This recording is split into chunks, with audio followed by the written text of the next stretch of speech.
Good evening. It's a pleasure to welcome everybody here this evening for the university lecture, and I think everybody here knows the context in which we have these lectures twice a year, and they date back to the 1970s. The purpose is to try to hear our most distinguished and creative faculty, and we certainly have that to look forward to tonight. Just a few words, personal words, introducing Jeff. I first met Jeff's parents. I mean, that makes me sound old. I'm not that old, actually, but I happened to know them because I was in Michigan, and Jeff's father was one of the leading, he was the leading labor lawyer in the state of Michigan, one of the finest in the country. And his wife and Jeff's mother, wonderful, wonderful person, and I would meet them periodically, and they would talk about Jeff.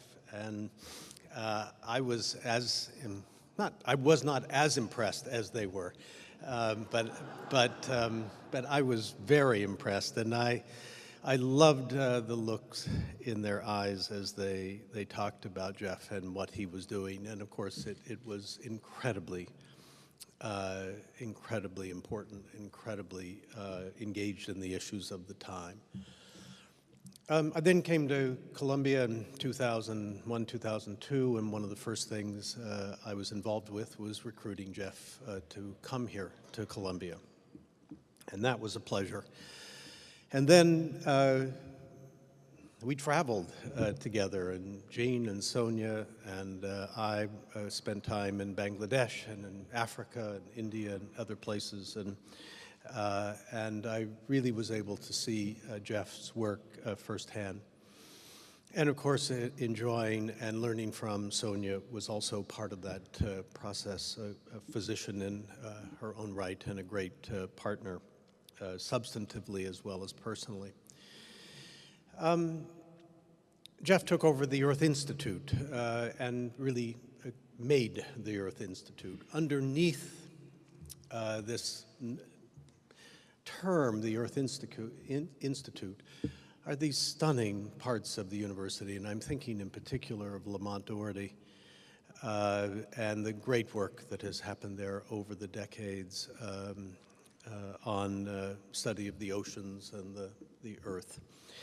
And Jeff brought to that, and the Mailman School of Public Health and other parts of the university, SEAS and elsewhere, a kind of galvanizing force that he is almost uniquely capable of bringing, and was able to marry the work being done on technology and science and earth sciences and health, medicine, with policy and with implementation. And that's been a really wonderful, wonderful part of this university and a wonderful thing for the world. Jeff, more broadly, is impossible to capture in a paragraph or two. The world, of course, is incredibly complicated and seems to get more complicated by the decade. Certainly, if you look over the course of your life, I mean, you see a couple of billion people having access to human knowledge, awareness. You see the revolutions that causes. You see governments trying to respond to that, sometimes repressively, sometimes helplessly, because they're really not capable and equipped to do that. And then religion begins to fill voids, and that can be good and it can be bad and dangerous. And you see all of this playing out in a world in which we really have to figure out very, very big and important issues. And Jeff is part of that, and he has made us conscious of this, made us more and more aware of it. But there's one thing that I think is Jeff's legacy that I want to emphasize, and that is that there are millions and millions of people who live on the edge of life and who live under extraordinary conditions, adverse conditions, who perish as a result of this, who suffer as a result of this. And It's very easy, in fact, the kind of customs of the world to ignore the sense of conformity that we live in, all of us. And it's Jeff who constantly says the world need not be that way. And in so many ways, from his scholarship to his policymaking to his personal appeals to his own work, forever is saying to us and to the world, things really can be different. There are some people, George Orwell, I remember some point in my life reading all of George Orwell, and it was one powerful moment when the question was asked of him, what will it take to eliminate poverty? And I think he said, if I remember correctly, it's just when people want to end poverty. And Jeff Sachs is sort of our George Orwell of the time, and that is an enormous credit to him and a great good fortune for Columbia. John?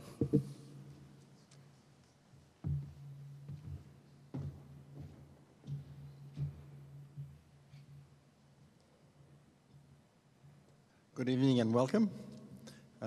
My task has just been defined by my boss as impossible, that is to capture Jeff Sachs in a few paragraphs.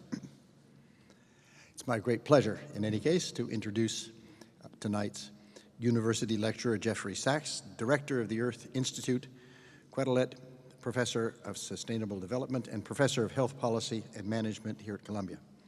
This evening, he will be discussing the path to sustainable development. Jeff Sachs has done more than any other individual or institution, for that matter, to make the concept of sustainable development both a rallying cry and an integrated field of scholarly inquiry. As Jeff has written, quote, "The challenge of sustainable development, combining economic progress, social inclusion, and global environmental sustainability, is unique to our time." Jeff was born in Detroit, where his father, as Lee Bollinger has just remarked, was a respected, even revered labor lawyer, defending workers and their unions over a career that spanned decades.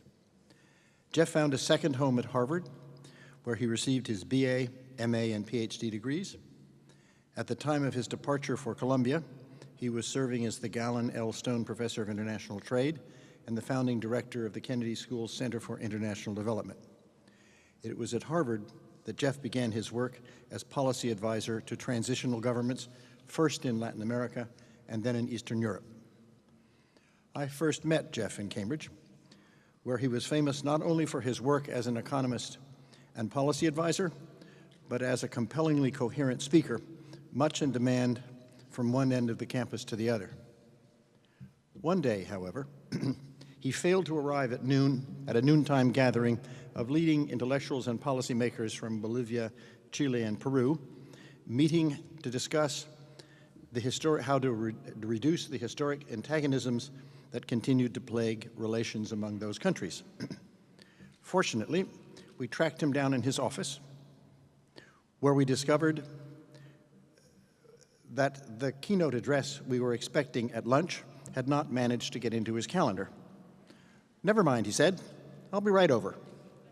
In the 12 minutes it took him to cross Harvard Yard, pen and yellow pad in hand, he sketched out the 17 crucial points that formed the basis for 2 days of discussions thereafter. Amazing. Jeff joined the Columbia faculty in 2002 as director of the Columbia Earth Institute. Created in 1995, the Earth Institute now encompasses more than 30 research centers, generates more than $135 million in annual funding, and employs more than 850 research scientists, faculty in many disciplines of the social sciences and natural sciences, and staff. It includes the Lamont Doherty Earth Observatory, which may be the leading center for scientific research in the earth sciences anywhere in the world. Over the past decade, since Jeff's arrival, the Earth Institute has become one of the world's great centers for research on climate change and the environment, and on the multifaceted problems of economic and social development throughout the world.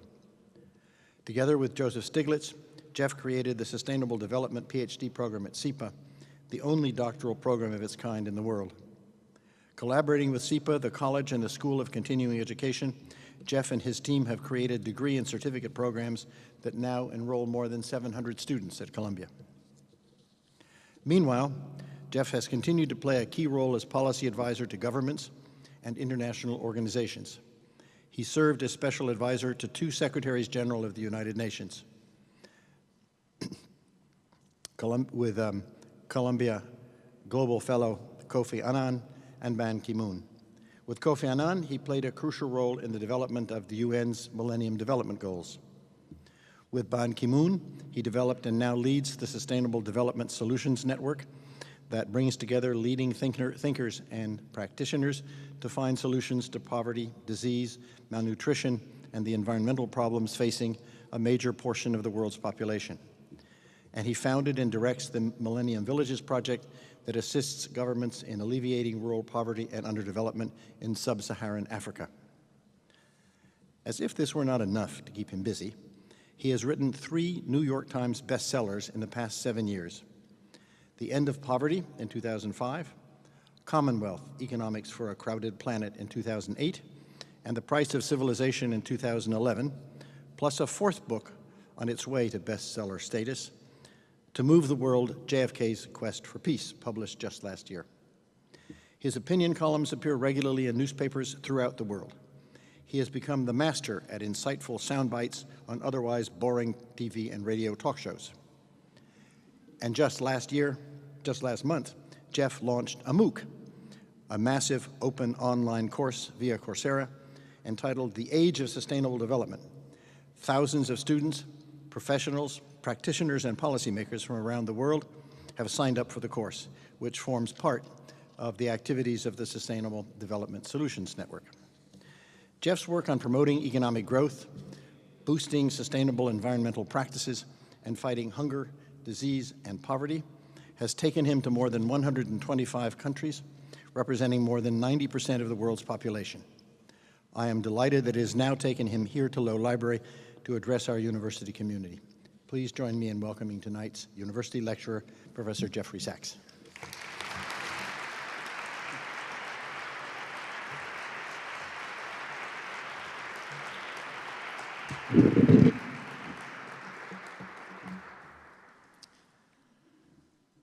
Thank you so much, Lee and John, for that wonderful introduction and also for this incredible honor.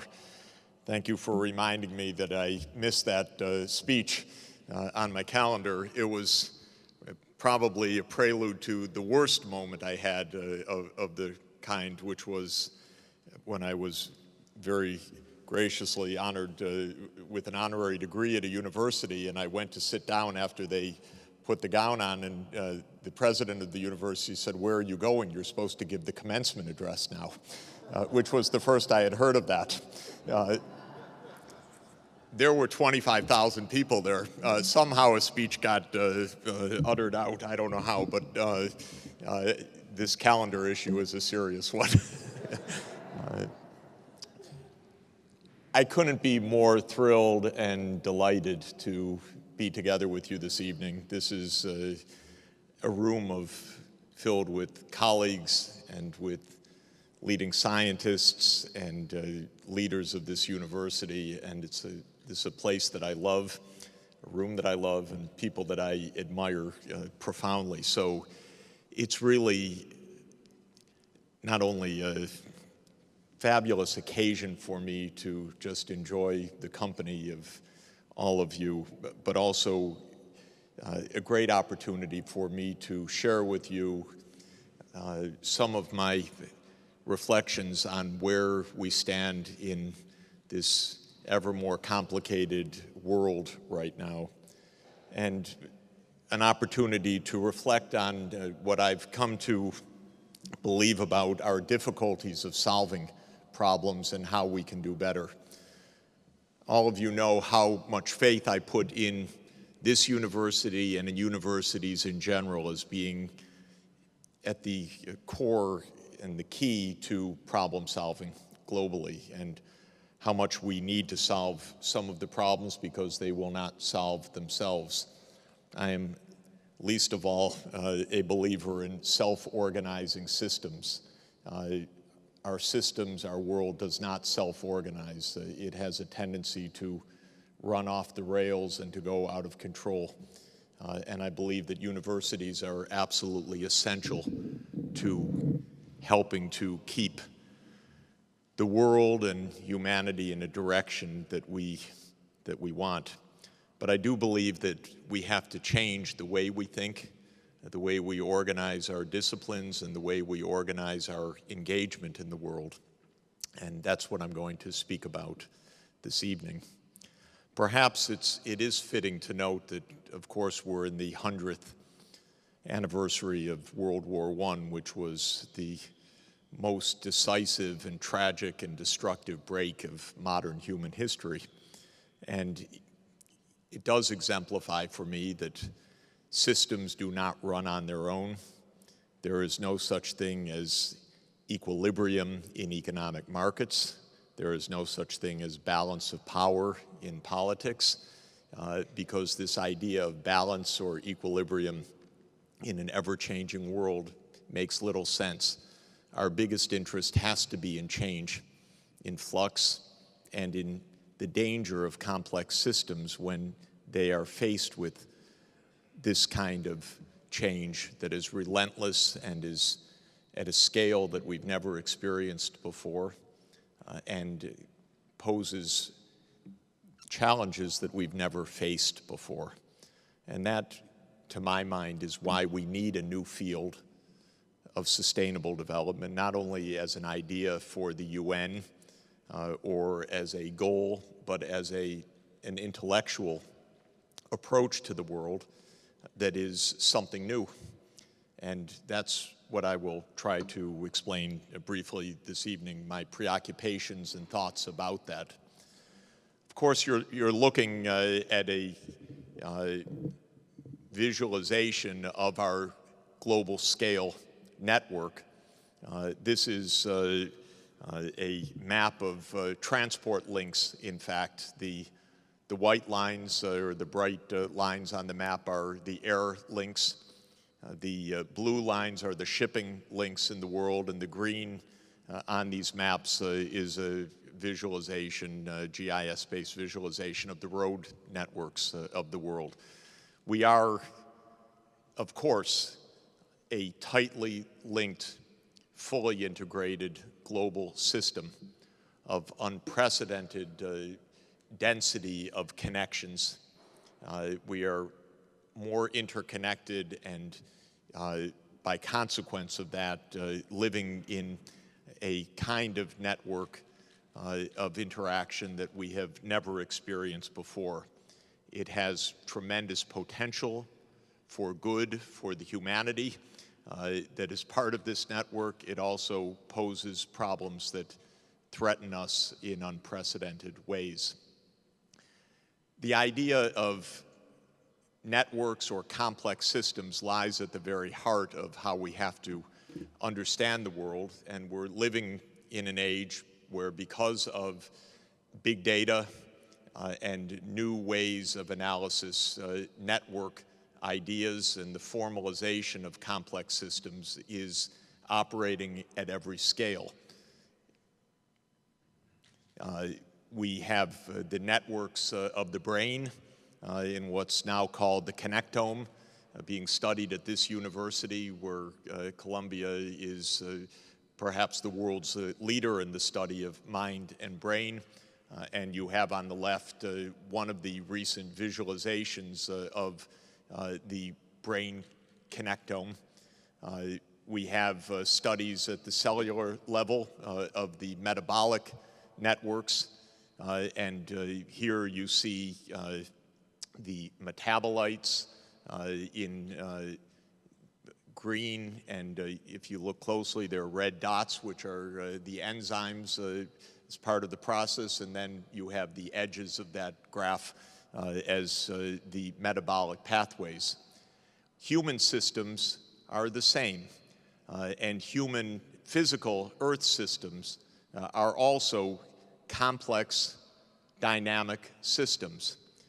The challenge of sustainable development is to understand the interactions of several complex subsystems. We do not study these processes effectively. Our disciplines are generally focused on, at most, one of these subsystems at a time, or even narrow parts of them, rather than the interconnections of these subsystems. And the essence of sustainable development as an analytical field is to understand the interconnections of several complex subsystems.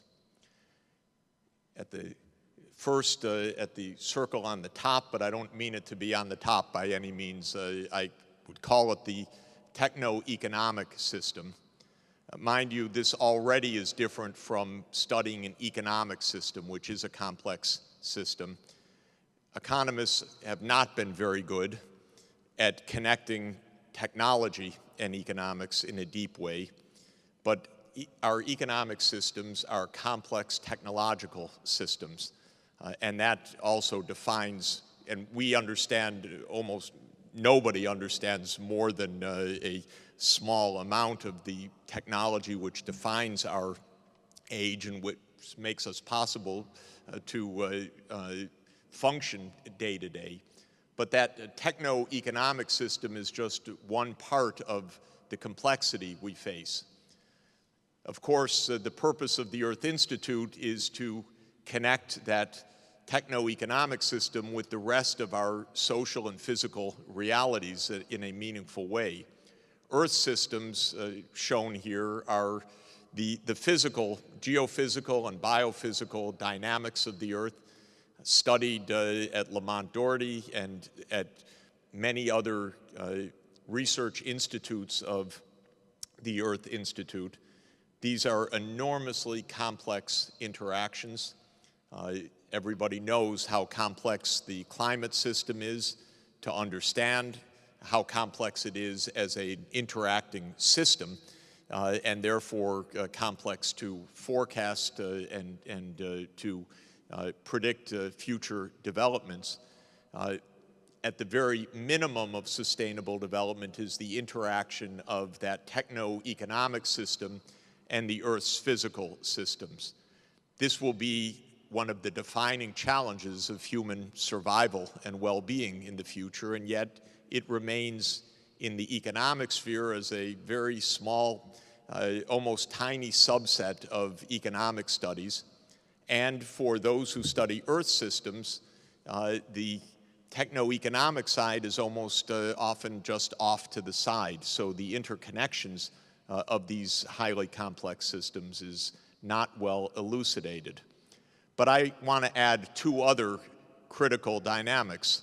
One is the geopolitical system, the system of international relations, the system of multinational and multilateral rulemaking, the dynamics of power, which is changing dramatically in the world in an unprecedentedly rapid way in our very time, and what I would call the social dynamics, a very complicated an inadequate title for complicated dynamics of human relations at various scales: structure of the family, the structure of communities, human migration, changing values, culture, and what we feel to be societies under stress, not in their formal political systems necessarily, but in the human systems, the human interconnections, the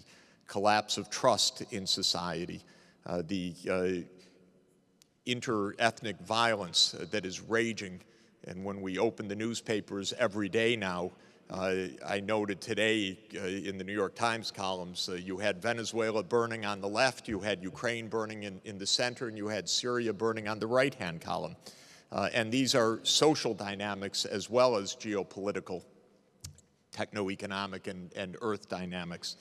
It is understanding these interconnected, complex, highly nonlinear, rapidly evolving systems that is at the core of the analysis that we need to make sense of the world that we're in, and yet how hard, obviously, it is to do that.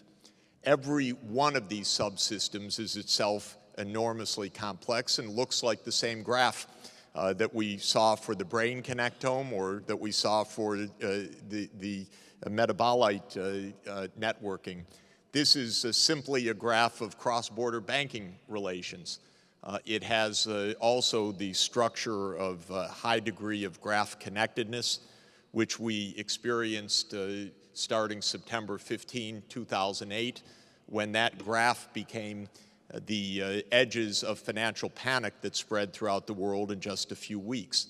Without understanding the topology of that banking system graph, we cannot make sense of the financial risks that we face globally. So the structure is not all that different from a brain connectome, though you wonder where the brains are in this system sometimes. This is a different subsystem that we absolutely urgently need to understand. This is one graphical representation of our U.S. energy system. It shows the primary energy sources on the left and how they interact through the industrial processes to final end users of residential and commercial buildings, industrial use, transportation, and then the non-energy petrochemical and other industry use. Obviously, enormously complex in the role that it plays in the economy, but this system needs to be managed. Managed not only to keep the lights on day to day, but managed so that within 25 years, we are emitting perhaps only about 20% of the carbon dioxide that this system is now emitting. And that is an enormously complicated challenge. There is no way to face the climate change challenge without a deep understanding of this network.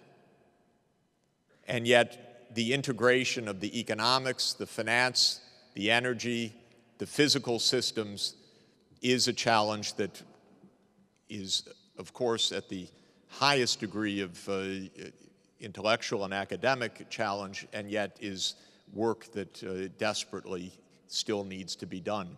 This is a different kind of network, a representation of the ethnic differentiation in Syria, which is now fueling one of the most disastrous and tragic civil wars ongoing in the world today, and understanding the complex interactions of Alawites, Levantine Christians, the Kurds, the Ismailis, the Druze, and so forth, is itself a work of tremendous complication. But I'm going to argue in a moment that we can't understand any crisis like this without understanding all of the other linkages as well. And it's the failure of integration of thinking that is so much limiting us in our capacity to address and ultimately to manage and solve many of these crises. And of course, this is one of 1,000 representations that one might have of Earth physical systems. This happens to be a map of net radiative flux for January 2014 that NASA posted just a couple of weeks ago. In the dark red areas, these are areas where insolation exceeds the radiation from the Earth back to space, and the bluer areas in the high latitudes are the areas where the insulation is less than the radiation back to space. It is simply my wanting to give you one visualization of what is the remarkably complex dynamics that need to be understood of the Earth's physical systems.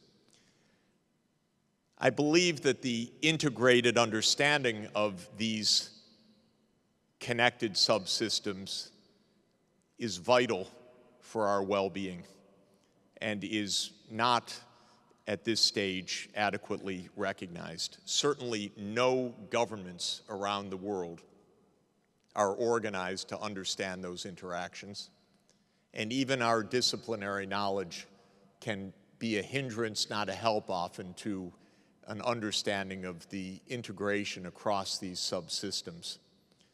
I think we face this problem in a way that earlier generations did not face, for the reason that we have arrived at a global scale of interconnectedness that never before existed.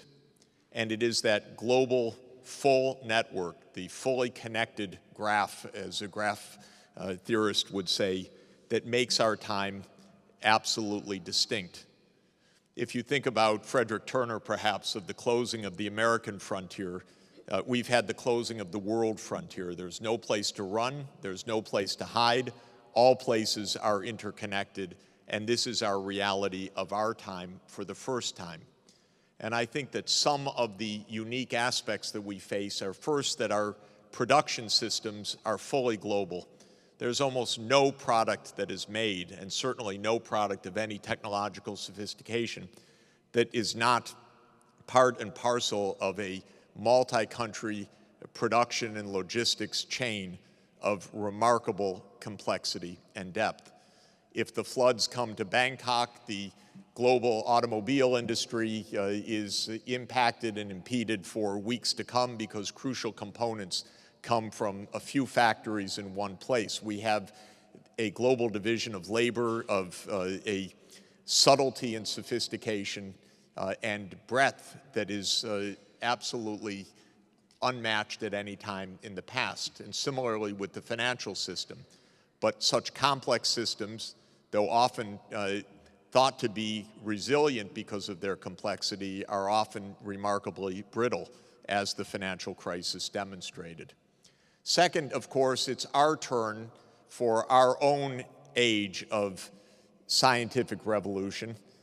Since 1750, every generation has lived through a revolution of technology that has changed the world within the lifetime, a phenomenon that had never hit human society before the steam age. And every generation since the steam age has felt the wonder of the steam engine, electricity, railroads, telegraph, chemistry, the biology, public health revolutions, aviation, internal combustion engine. It's our turn. The digital revolution is, in my view, the defining breakthrough of our time. And we're still sitting on, I believe, just the very base of change that will be even far more dramatic than we can realize. Moore's law has meant that the ability to process, store, and transmit data is now about 1 billion times greater than it was at the end of the 1950s, a billion-fold improvement. The biggest manifestation of that is a world of connected cell phones, Facebook, and being able to stream movies. We will have deeper change than that in the future, much deeper. Every scientific discipline is being rewritten fundamentally. That brain connectome, the metabolic networks, genomics, proteomics, earth sciences, eventually economics, all of it will be fundamentally rewritten by this digital revolution. Our ability to provide services in healthcare, in education, in transport, in energy, potentially all can be dramatically transformed. This is a defining feature of our time. I believe it's only at the start. It will tremendously disrupt labor markets, enterprise, sectors in a fundamental way. Artificial intelligence will be one of the greatest changes. We're already experiencing the turmoil in labor markets as a result of this, but there's a lot more to come. Potentially massively good, potentially enormously disruptive. We're in an era still of remarkable demographic change. The world now has 7.2 billion people. When Thomas Robert Malthus wrote The Principles of Population in 1798 and warned about population increase, there were 1 billion people on the planet. We've increased sevenfold. The medium variant projection of the UN holds that the world population will reach about 11 billion people by the end of the 21st century. I believe that if we stay on that variant, we're going to experience very, very profound crises. And we have choices on demography as well. But the extent of demographic change is simply shocking. Europe will go from being around 22% of the world's population in 1950 to, on that medium scenario, about 6% of the world's population in 2100. Africa will go from being about 9% of the world's population in 1950 on that medium variant to being 39% of the world's population by 2100. These are stupendous, mind-bending changes that are underway. They are altering politics, economics, migration, conflict, and these pressures are still extraordinarily powerful and still rapidly changing. We're, of course, in an age of massive geopolitical upheaval and nothing less than the change of a world order that has been in place roughly for 250 years of Western domination to a world where Asia will be the center of gravity of population and economy, and fundamental changes of politics and geopolitics that will result from that. And then finally, we are in an age of so much environmental disruption so rapidly we can't even begin to contemplate it. And we have no doubt a mindset and even minds that evolved under ages of relatively stable and benign climate and environmental conditions. Humanity always did have another place to go when it wrecked its local environment, and now there is no other place to go. There is no escape through migration, and every time there is mass migration now, and that's happening a lot in the world for environmental reasons, there's often war that follows it. People do not like new arrivals, especially arrivals that are fleeing desperation, and the problems are multiplying. One of the features of complex systems is that they display complex behavior, including the potential of abrupt change. And this is another defining element. There is nothing that means that any of these changes is gradually working out generation to the next, and I'll try to suggest that in a little bit more detail. I want to mention very quickly an illustration of this way of thinking, looking at 5 examples quickly. Let me start with Syria. Syria is in a devastating war right now that displays, in my view, the interaction of all of these elements. First, the internal stresses in Syria that emerged in 2011 with the mass demonstrations, then the crackdown, then the spiral into mass conflict, had economic underpinnings of mass youth unemployment, poverty, dislocation. But what is not so well appreciated is that Syria had just lived through 10 years of the largest drought in its modern history. And Syria's drought from 2000 to 2010 was a profound dislocator of the society and an underminer of the regime, and played a role that could have been foreseen were we more attentive to these geophysical interactions. This is also a geopolitical crisis, obviously. This war would never have killed so many, now estimated 136,000 dead, if the internal conflict had not been fed by external arms. And so our ability to amplify crises rather than tamp them down is one of the phenomena of our time. I should say, don't get me started on this. I'm very annoyed about the mistakes of policy that turned what was a repressive crackdown into a devastating war that has cost so many lives, but we played a role in that in the United States, probably inadvertently, but still a role that had harrowing consequences.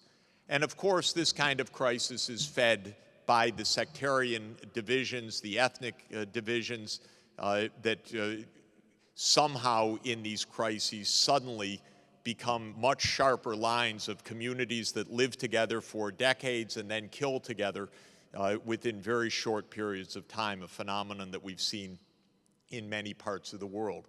I would argue, and I'm being very elliptical here, we cannot understand the Syrian conflict without understanding all of these systemic features. And one of the things that we get completely wrong in our foreign policy and in our approach to crises like this is radical oversimplification. Radical oversimplification. We want to take seriously the one thing we want to take serious in the picture. Maybe an observer says, well, this is just sectarian violence, or maybe it's Assad's despotism, or maybe it's something else. But unless one understands the interconnectedness of a phenomenon like this, you cannot understand how rapidly a crisis like this can unfold. And I should point out that these dark blotches are areas of massive drought during the last dozen years. Tunisia, Syria, Palestine, Somalia, Sudan. It's not accidental that these are all places of profound stress and violence. And we do not allow ourselves to focus on these biophysical underpinnings of conflict. And for all of you who saw Captain Phillips while I just finished my rant on this, rather than having $1 billion of fancy destroyers come to rescue Captain Phillips from that dinghy, if we had put in $100,000 into that young man's fishing village, they might have had something to eat and he might not have been off trying to hijack the ship. And by failing to understand that Somalia has been in a profound drought and demographic stress, we do a profound disservice to ourselves and, of course, to the humanity that lives in that country. Well, this drought was a massive drought, and 2 years later it exploded into massive violence. But I want to emphasize one aspect about these events: how little we understand them and how fast they can lead to disaster. And when Secretary of State Clinton was asked about the first uprising in Syria in March 2011, she said, no, it's different. He's one of the good guys. He's a reformer. We've had several visits with him. One of the mistakes the United States made was about 5 months later, the president declared Assad must go and put a geopolitical dynamic into play which never should have been put into play. And now we're 2 years later, and the violence is massive, unabated, and seemingly even beyond control. Of course, almost all of the crises we have faced in recent times have exploded like this. The 2008 financial crisis, again, has underpinnings that are not well elucidated. They are both deeper underlying structural changes, financial panic that can take place in an interconnected network, the fact that 2008 was a period of massive spiking of commodities prices exacerbated the crisis and made it hard to understand. But again, abrupt change in a complex system. Last week, the Fed minutes of the September 16th Federal Open Market Operations Committee were made public. It's a shocking document. It shows the massive shortcomings of modern macroeconomics, by the way. It is nothing less than that. These were competent individuals in the meeting, but without the tools to analyze the situation that they were sitting on. And the chief economist of the Fed said on that day, I don't think we've seen a significant change in the basic outlook. This is 2 days after Lehman went bankrupt. We're still expecting a gradual pickup in GDP growth over the next year and a little more rapid pickup in 2010.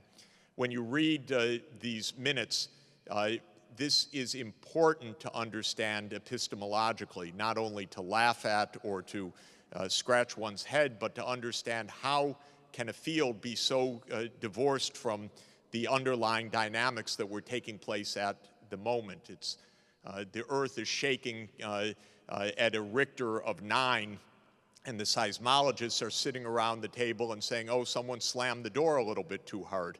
That's what modern macroeconomics often is. It's really a serious problem. We have another explosive problem which has led to massive unrest in dozens of cities around the world. I felt often that in my recent travels, almost every city there's been rioting, and I began to take it very personally. What was this a welcome? But it's actually happening independent of us. Around the world, youth unemployment is very high. The dynamics of inequality are very powerful. We do not understand very well yet the interconnected features of what's happening, and I would again point to these 4 circles because even the widening class divisions in the United States need to be understood in techno-economic terms, in sustainability of Earth systems. I could elaborate on that, but we are stuck because of an investment drought, in part linked to biophysical changes in our economy. We have a geopolitical crisis that underpins this, or geopolitical dynamics, I would say, and also social divisions. But the result is a rapid and massive widening of inequality of really an unprecedented character that has led to the highest degree of inequality in our country in probably ever, but in at least 1 century. And finally, I want to mention climate change, which is the biggest of all the risks that we face over a time horizon of the next 2 generations. And we've not really even begun to address this in actual on-the-ground change. And again, it's one of the most complex challenges that we face at all levels. In fact, I would say in my 30-some years in global policy work, it dwarfs every other policy problem that I've ever seen or been part of. If you think about what you need to understand well in order to be able to address a crisis like this, first, what we have is an energy system that grew up for 250 years, really since John Newcomen made a steam engine in 1712, based on fossil fuels. So the whole world economy has as its core DNA an energy system that is no longer acceptable from the point of view of Earth system dynamics. That's a big problem because it means that we need a wholesale revamp of our basic infrastructure in order to be able to address this crisis. From an Earth systems point of view, we have rapid tipping points in the climate system. We already see parts of the world where extreme events have begun to multiply, where drought frequency is higher. Certainly heat waves are increasing dramatically. High-intensity hurricanes in several ocean basins show a positive trend. One of the big problems of climate science, though, is you have to live through a lot of disasters till you get the F tests showing definitive results, and we don't want to live through all of those disasters. So the difficulty of a changing underlying Earth system is a terrible problem from both a policy and an analytical point of view. Solving this problem is a hugely complicated geopolitical problem, and it requires cooperation of China, the United States, India, Russia, the Middle East, and Europe, the kind of cooperation that has proved elusive. The vested interests involved in this issue are, of course, the most powerful interests on the planet in economic power, the oil industry and its lobbying capacity, and the social dislocations that are at stake, like a drought impacting Sudan or a drought impacting Syria, are also of profound character, but very poorly understood and poorly elucidated. I was going to show finally one fifth example of this, which I call the Agatha Christie problem of sustainable development. We have major classes of species being killed off. Pollinators, both human managed pollinators like honeybees, natural pollinators like bumblebees, amphibian classes that are dying off in large numbers.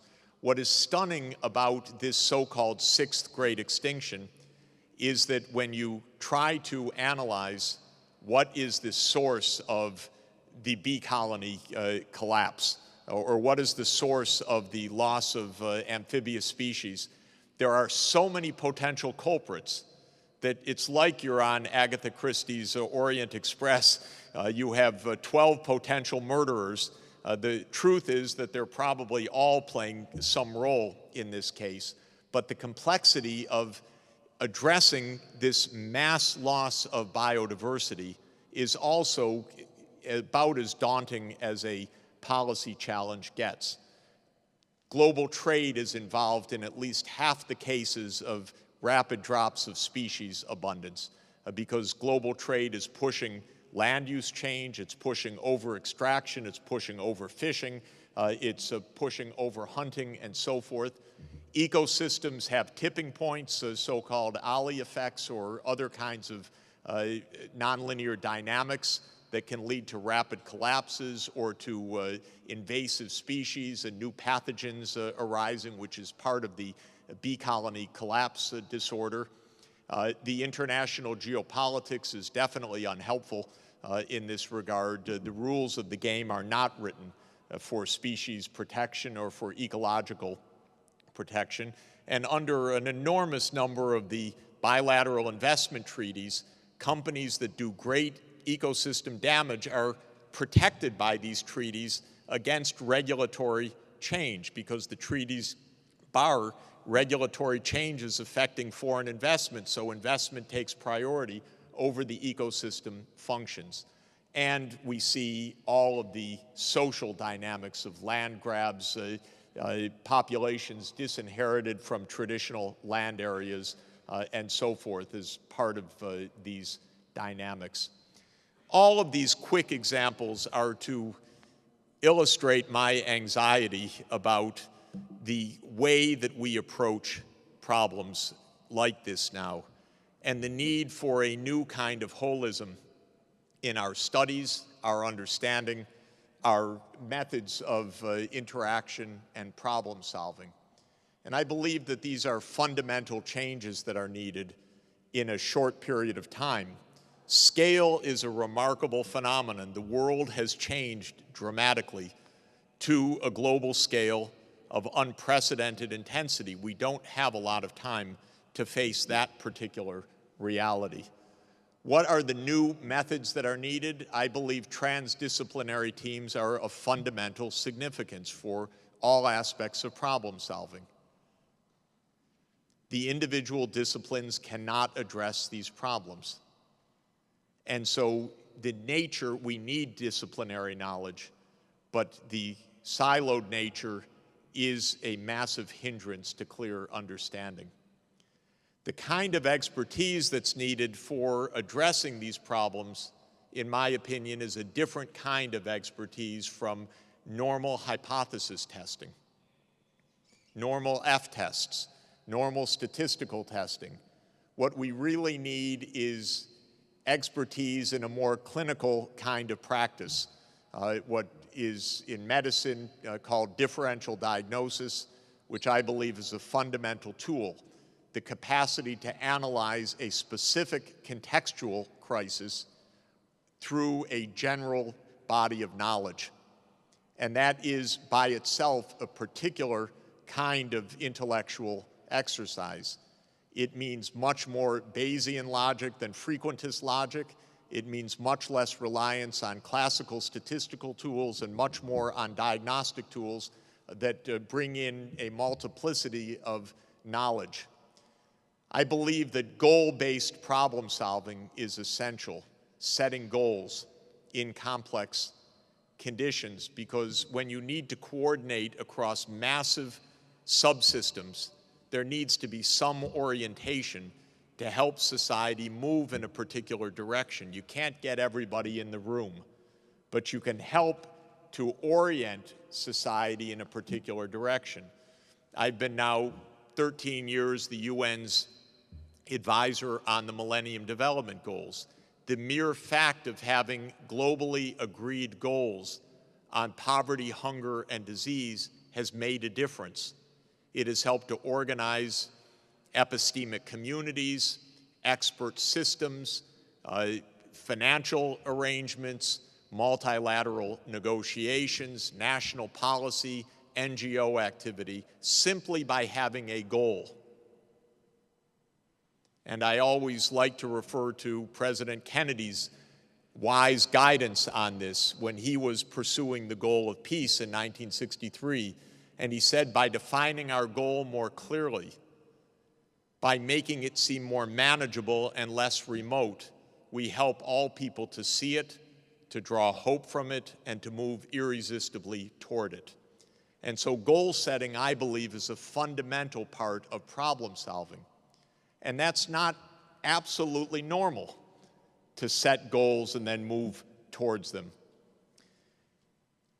Clearly, the nature of the decision processes and action dynamics are also vastly more complicated because of the number of stakeholders inherently at the table, if there is a table, and therefore the need to move society in more complicated ways. The nature of our training, I believe, needs to be very different in the future. Doctors are trained in a way that I admire enormously. They follow a preceptor on the ward. They learn through clinical practice. See one, do one, teach one. It's a little frightening, but it's a good idea. Whereas in economics, for example, my own field, we don't have an apprenticeship process the same way. We don't have a training process. We don't have a clinical practice the same way. And I believe we don't train, therefore, for differential diagnosis. As all of you know who know me, I believe in the concept of reflective knowledge and engagement. I don't believe these problems can be solved analytically without engaging in the actual problem solving itself. There's no more instructive way to understand something than to wade into the muck and try to solve it. And you learn so much more about what the real forces at play are, what the understandings in society are, what the differences of opinion, interests, faith, values are that make solutions complex. And it's almost impossible to have the sense of complexity without that kind of engagement.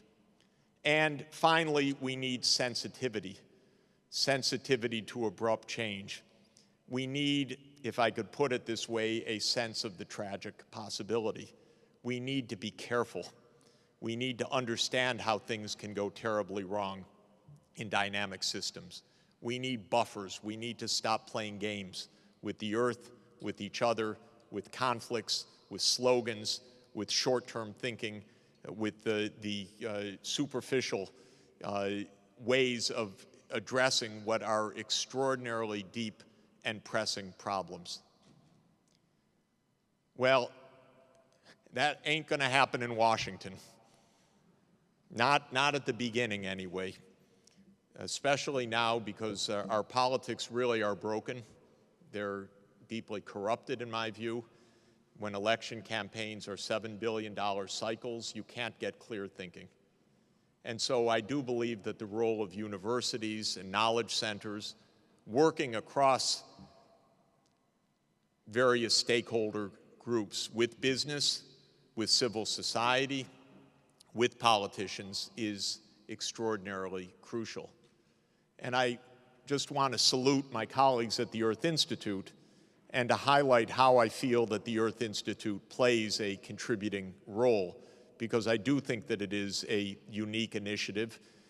Universities around the world are emulating the Earth Institute now. They're looking for guidance. They're trying to understand how they can become involved in the same challenge. I'd like to underscore that the Earth Institute is pioneering a new discipline, not only being engaged in problems, but viewing sustainable development as an intellectual discipline, as a complex systems science, that integrates techno-economic, earth, geopolitical, and social subsystems. And it is understanding that interconnectedness that is key. The Earth Institute has pioneered the creation of many new teaching programs in this complex systems approach, our undergraduate major, many master's degrees, and our PhD program, of which we're enormously proud and which will celebrate the 10th anniversary in 2 days. The Earth Institute is building a complex, cutting-edge research program in complex social physical systems. It is not easy. It is not the way that grants come. It's not the way that departments hire. It's not the way that disciplines work. And that's why I feel that the value of this initiative has been extremely important, and why the tremendous leadership and support of President Bollinger and Provost John Coatsworth has been so vital to the ability of the Earth Institute to make headway on this, and colleagues across the university. And the Earth Institute has hosted 2 global-scale programs of problem solving: the UN Millennium Project, which brought together hundreds of experts around the world to look at how practical problems of AIDS control, malaria, safe pregnancy and delivery, infrastructure in impoverished regions, agronomic uplift in Africa and so forth could be addressed. And now the UN Sustainable Development Solutions Network, which is a new effort under the auspices of UN Secretary General Ban Ki-moon, which the Earth Institute is enormously proud to host the Secretariat, and which aims to create a network worldwide of problem solving so that we have a chance to take these crucial challenges, understand them, and address them at all scales across the globe. I'll just close by perhaps coming back to John Kennedy. All of you who know me well know I can't resist doing that, because I think his words resonate so beautifully 50 years after his death.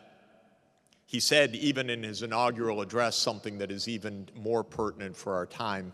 He said, "For man holds in his mortal hands the ability to end all forms of human poverty and all forms of human life." He was referring to thermonuclear war as the disaster. In our time, it's perhaps our inadvertence and neglect of planet Earth itself that is the biggest single threat that we face. But we really do have that choice. We have a choice about the future. We have both the possibility to end extreme poverty by harnessing Moore's Law, by harnessing this great technical revolution that we're experiencing to address the planetary challenges. There is absolutely no excuse for not doing so, in my view. But we also have the huge potential, the human potential for being mindless, for sleepwalking into war, as we did 100 years ago, or for stoking crises through neglect or ignorance or bigotry or simple stupidity, as we're doing in many places in the world right now. Knowledge and a shared human spirit are the key to our survival, and Columbia University is a unique institution to bring those two together. Thank you very much.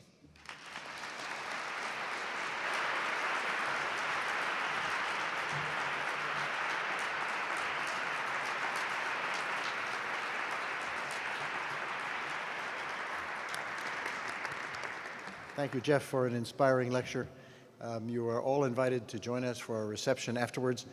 In place of a question and answer session, we will pursue the topics that Jeff has discussed informally during the reception, to which you're all invited. Thank you all very much for coming, and thank you, Jeff.